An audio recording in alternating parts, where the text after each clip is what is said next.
अंबानी, वो नाम जिसे भारत ही नहीं बल्कि पूरी दुनिया जानती है। आज भले ही आप इसे जियो के जरिए जानते हो, लेकिन धीरूभाई अंबानी ने शुरुआत की थी रिलायंस से। लेकिन 2002 में रिलायंस के सर से धीरूभाई अंबानी का साया उठ गया।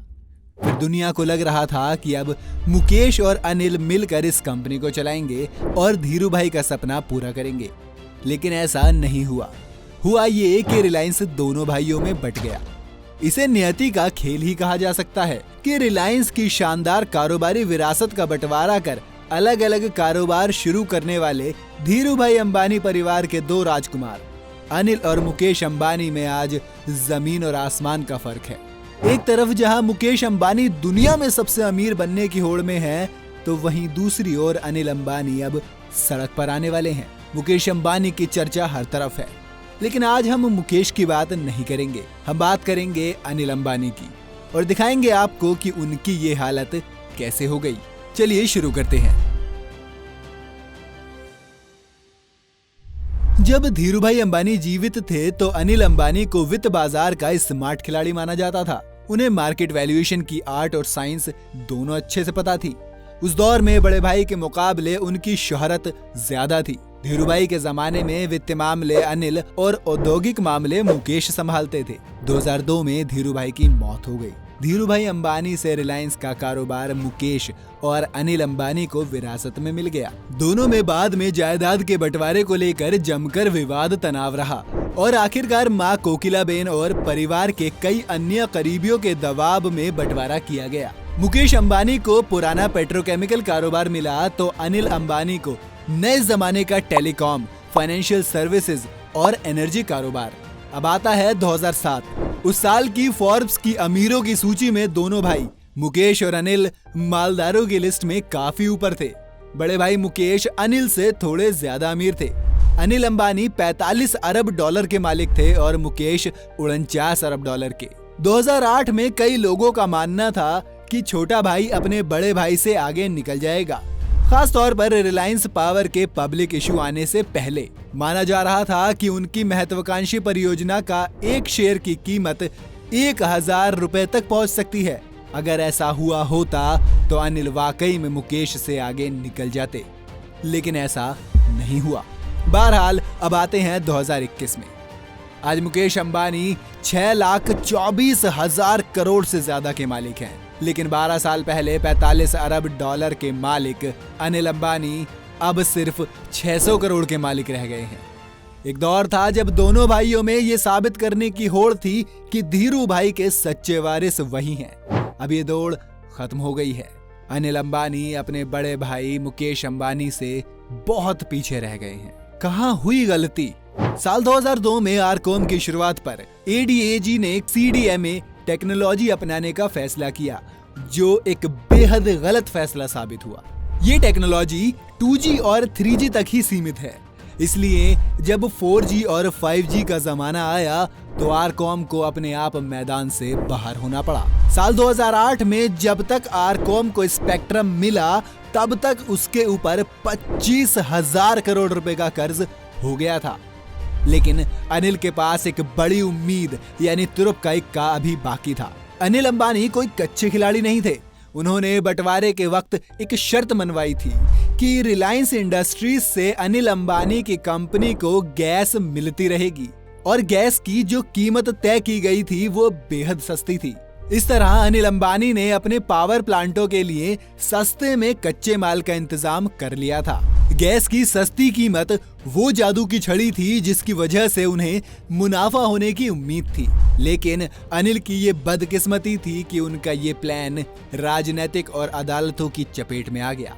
केंद्र सरकार और उनके बड़े भाई उन्हें अदालत में ले गए। 2010 में सुप्रीम कोर्ट ने अपने फैसले में कहा कि तेल और गैस राष्ट्रीय संपदा है। उन्हें किसे और किस कीमत पर बेचा जाए इसका निर्णय करने का अधिकार सिर्फ और सिर्फ सरकार को है। रिलायंस इंडस्ट्रीज को अदालत ने आदेश दिया कि वो बाकी बिजली बनाने वाली कंपनियों को भी गैस बेचे। इसकी वजह से उन्हें भारी मुनाफा और उसे निवेश करके आगे बढ़ाने के उनके मंसूबे तमाम नाकाम हो गए। फिर साल 2015 में डिफेंस सेक्टर में कदम रखते हुए अनिल अंबानी ने पिपावाव डिफेंस को खरीद लिया। इस कंपनी के ऊपर पहले से ही 7,000 करोड़ रुपए का कर्ज था। आगे चलकर यही करीब 10,700 करोड़ रुपए के कर्ज का भुगतान नहीं कर पाई। फिर IDBI बैंक और IFCI ने इसे NCLT में घसीट लिया। अब साल 2018 तक ADAG समूह की कंपनियों के पास 1.72 लाख करोड़ रुपए का कर्जा हो गया था। वित्त वर्ष 2010 के 27,710 करोड़ रुपए की तुलना में वित्त वर्ष 2020 तक आरकोम की आय घटकर 1734 करोड़ रुपए रह गई। जहां एक तरफ कर्जा सिर से ऊपर तक निकल रहा था, वहीं आमदनी घटकर जमीन पर पहुंच रही थी। करीब 46,000 करोड़ रुपए के कर्ज की वजह से ग्रुप की कंपनी रिलायंस कम्युनिकेशन को बैंकरप्सी के लिए कोर्ट का सामना करना पड़ा। यूपीए सरकार के दूसरे दौर के खत्म होने तक 2G स्पेक्ट्रम के कथित घोटाले की वजह से 2 लाख करोड़ रुपए के प्रोजेक्ट फंस गए। ये अनिल अंबानी समूह के लिए एक और झटका साबित हुआ। साल 2018 में अनिल अंबानी ने AGM में घोषित कर दिया कि वो टेलीकॉम सेक्टर से बाहर जा रहे हैं। भारतीय स्टेट बैंक के नेतृत्व में कई बैंकों ने रिलायंस कम्युनिकेशंस और रिलायंस इंफ्राटेल को करीब 1200 करोड़ रुपए का कर्ज दे रखा था। इसके लिए अनिल अंबानी ने पर्सनल गारंटी दी थी। नेशनल कंपनी लॉ ट्राइब्यूनल ने अनिल अंबानी के खिलाफ दिवालिया प्रक्रिया शुरू करने का आदेश दे दिया है। साल 2008 में अनिल अंबानी के रिलायंस समूह की कंपनियों की मार्केट वैल्यू करीब 4 लाख करोड़ रुपए तक पहुंच गई थी, लेकिन अब उनकी सभी कंपनियों की कुल मार्केट वैल्यू करीब 2000 करोड़ रुपए ही रह गई है। आज रिलायंस कैपिटल की बाजार पूंजी सिर्फ 202 करोड़ रुपए, रिलायंस इंफ्रास्ट्रक्चर का मार्केट कैप 606 करोड़ रुपए, आरकॉम का मार्केट कैप 247 करोड़ रुपए, रिलायंस पावर का मार्केट कैप 794 करोड़ रुपए, रिलायंस नवल एंड इंजीनियरिंग का मार्केट कैप सिर्फ 217 करोड़ रुपए रह गया है। जब धीरूभाई अंबानी जिंदा थे तो अनिल अंबानी को वित्त बाजार का स्मार्ट खिलाड़ी माना जाता था। उन्हें मार्केट वैल्यूएशन की आर्ट और साइंस दोनों का माहिर माना जाता था। अनिल अंबानी की आलोचना करने वालों का कहना है कि उनका ध्यान वित्तीय प्रबंधन पर अधिक रहा, लेकिन उन्होंने अपने बड़े प्रोजेक्टों पर उतना फोकस नहीं किया जितना मुकेश ने किया। अनिल अपने निवेशकों की उम्मीदों को पूरा नहीं कर पाए, क्योंकि औद्योगिक प्रबंधन जैसा होना चाहिए था वैसा नहीं हुआ। कई प्रोजेक्ट तो डिलीवर ही नहीं हो पाए। रिलायंस पावर और टेलीकॉम में अनिल को घाटा हुआ, लेकिन उनकी 2 और कंपनियां रिलायंस कैपिटल और रिलायंस इंफ्रास्ट्रक्चर अच्छी हालत में हैं। इसलिए ये मानना गलत होगा कि वो खेल से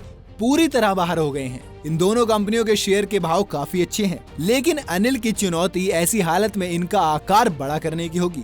आज अनिल की जो हालत है उसके लिए वो खुद जिम्मेदार हैं, तो कुछ हद तक परिस्थितियां जिम्मेदार हैं जो उनके नियंत्रण में नहीं है। इसमें बड़ी भूमिका इसकी भी है कि वो अपने वादे नहीं निभा पाए। वो लड़े भिड़े, अलग हुए, वादे किए, बस अपने वादे और सपने कभी पूरे नहीं कर पाए। दोस्तों, ये तो था हमारा ओपिनियन। आपको क्या लगता है कि अनिल अंबानी क्यों अर्श से फर्श पर आ गए? हमें कमेंट करके बताएं। अगर आज का ये वीडियो आपको पसंद आया हो तो इसे लाइक करने के साथ साथ अपने दोस्तों और रिश्तेदारों के साथ शेयर जरूर कर दें। अगर आप ये वीडियो YouTube पर देख रहे हैं तो चैनल को सब्सक्राइब करके बेल आइकन दबा दें। और अगर Facebook पर आप ये वीडियो देख रहे हो तो Facebook पेज को जल्दी से लाइक करें।